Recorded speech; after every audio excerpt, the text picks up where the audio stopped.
The future may be uncertain tonight for the federal government's plan to force manufacturers to make electric-only vehicles in Canada by 2035.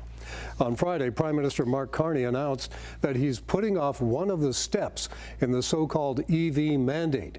He's pausing plans to require that 20% of light-duty vehicle sales be electric by next year. And he's reviewing the overall EV mandate. Joining us now to look at this is political commentator Keith Leslie. Keith, thanks for joining us. Carney's decision to pause the 20% target for next year and review the plan over 60 days, what's behind that? Well, I think more than anything, obviously he wants to help the auto industry hit hard by Trump's tariffs, but more than anything, it's reality. The sales figures are nowhere near meeting the target that the government mandated. There's no way, they're not even at 10% of EV sales. They're supposed to hit 20% by next year. And what would have happened is auto dealers would have had to restrict the sales of internal combustion engine cars in order to meet these targets or get heavily fined. So this is obviously something to help the auto industry, but it was something the auto industry also warned the government needed to happen. It needed to be repealed or at least scaled back. Any sense of what this means for the overall EV mandate and the idea of 100% emission-free auto sales by 2035? Well, I think what we're seeing here in the auto industry said it, and even Premier Doug Ford agreed with it today.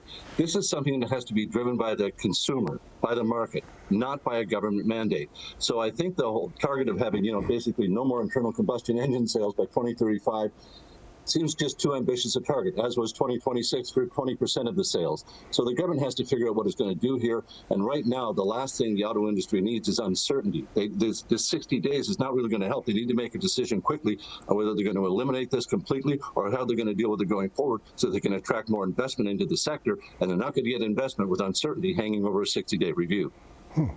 So Carney has already scrapped the Trudeau carbon tax, and he's talking about building pipelines and energy development. Is he turning away completely from the government's environmental agenda under Trudeau?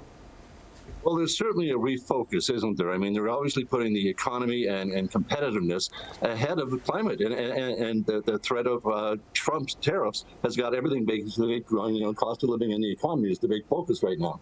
So where we're going to need to see if the government is going to be committed to some more environmental hearings or environmental regulations, rather, is whether they're going to keep the oil and gas emissions cap in Alberta, or whether they're going to be willing to weaken that to get projects like pipelines built.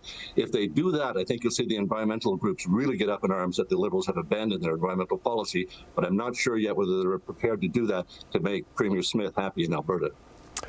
So has the Carney government determined that the Trump tariff threat and its economic damage is so overwhelming that it's willing to put aside environmental concerns?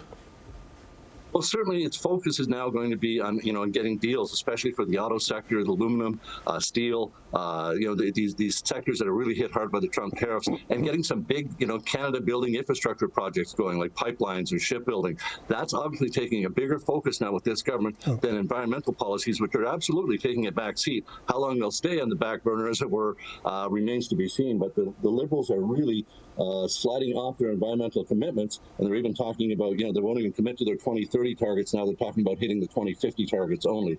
So I think they absolutely are backing off their commitments, but it's to put the economy and the future of Canada, dealing with the Trump tariffs ahead of environmental concerns. Okay, thanks, Keith. That's Keith Leslie, political commentator. Thanks. Thanks for having me, Al.